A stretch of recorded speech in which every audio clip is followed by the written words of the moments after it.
I want to share with you a billionaire's guide to your first $1 million in income. Now, I've had my fair share of experiences with billionaires over the years, and just to be clear, I am not a billionaire yet.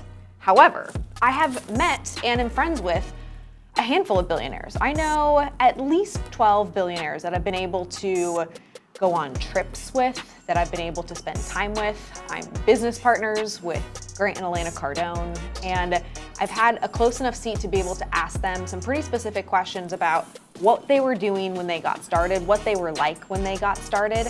And the good news is who they were when they started, probably who you are as you started, as you're in this process right now, watching this video of trying to understand. You're interested and curious in learning and knowing more. But these steps that I'm gonna walk you through are the things that unanimously they agreed on and or I've observed through spending time with them that I wanted to share with you.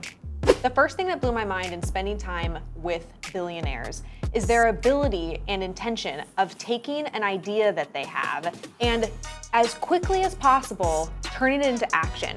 They go from, oh, I want to create this product. Oh, I'm interested in launching this promotion. Oh, what if we launch this philanthropic campaign? To moving that idea forward, moving it into execution. And I think when you're starting out, sometimes it's easy to invalidate your own ideas. You don't know if it's the right idea, you're not really confident in it, and so you don't move quickly. You spend more time in thinking than you spend in doing. And the billionaires that I've observed, it's the opposite. They spend more time in doing and executing to figure out what the right thing is to move things forward, to get that massive action in place. But if you could just take the mindset of where you want to be and place it in yourself today, you can exude that confidence, you can believe in your ideas, and if you start executing those things faster, you're going to see results quickly. The next thing I've observed is they do not hang out with losers.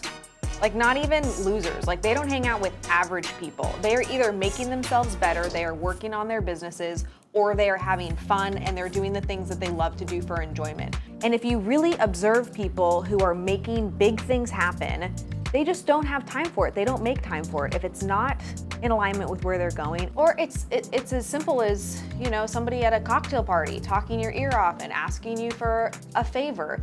There's a line between being nice, but moving on and continuing to go forward with your agenda and not specifically choosing to hang out with people that aren't in your camp, aren't pushing you forward, don't have similar goals, and are losers. In order to make the money you want to make, you have to be willing to invest in what you need to invest in to get yourself there. And most people just don't want to invest. They want the result. They want the $1 million. They want the $10 million business. They want the $100 million business. When you think of this on a day-to-day basis, how do you not be stingy in your daily interactions? How do you invest in the right relationships in the right places so that you're able to move certain communications forward? What type of investments are you making in your own development? And how are you investing your time and your money in those things?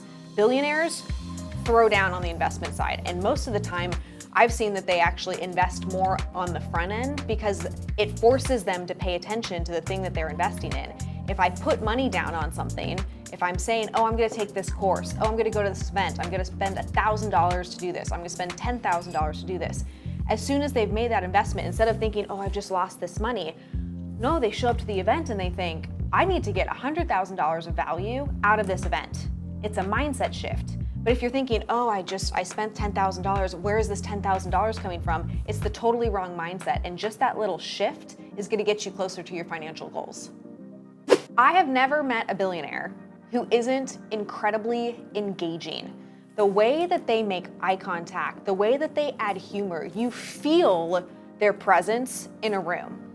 You know that they're in the room that they're in. There's no question as to whether or not they're there. They bring their full self and they have this incredible ability to communicate, and they make it an intention to connect with different people because you never know what your communication lines are going to bring you. And so if you use your communication lines and opportunities where you're talking to people, you're gonna be able to make this switch. And this is something that I had to do a couple of years ago. I realized that I was way too transactional in my communication style.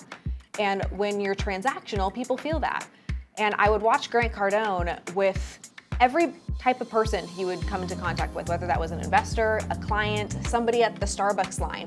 And he had this way of being humorous and creating energy in different moments that I really respected. And I recognized, oh man, I've seen this in Grant, I've seen this in Dick, I've seen this in Peter, I've seen this in all of these other billionaire people that I know, and it's a skill that is worth getting better at. Every billionaire that I've ever met has a chip on their shoulder. I used to think that billionaires were just like these unicorn people that were so confident and they grew up having all of this like pizzazz and were interesting and just never had any problems. And the more billionaires I meet, the more I hear their stories, the more I'm really paying attention to how they became who they are. They had this chip on their shoulder, and normally it started from a very young age.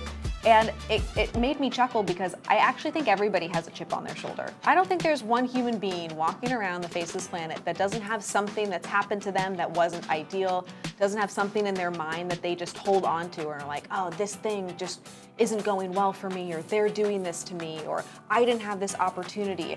There's not a single person that doesn't feel that. But the question is, what are you gonna do with that feeling? And how can you use the chip on your shoulder and convert that into, what could I do? How could I use this to fuel me? How could I say, man, this person's hating on me in social media, or my mom isn't supportive of me, or my friends are laughing at me and think I'm silly. Well, instead of saying, okay, maybe I am silly and I'm just not gonna do anything and I'm just gonna scroll TikTok all day, use that to be like, no, I'm gonna get my ass in the gym and I'm gonna launch that course that I've always wanted to launch. And I'm gonna take all of this hate or these opportunities that I didn't have and use it to motivate me, to inspire me, to get my ass going and doing the things that I want to do. So there have to be those things in your life, and I encourage you not to think that other people just have it easier, they don't have chips on their shoulder. Everybody is dealing with some of that bullshit. Everybody. You're not the only one. I'm not the only one. So instead of just accepting that, okay, that's the way that life is, no, use it. Figure out a way to make that thing help you get to where you want to go. I just threw a ton of information at you. This is what I want you to do. I want you to pick your favorite billionaire tip and put it in the comment down below, right down here. I want to know which is your favorite and which one, most importantly, you're going to execute and start implementing on now.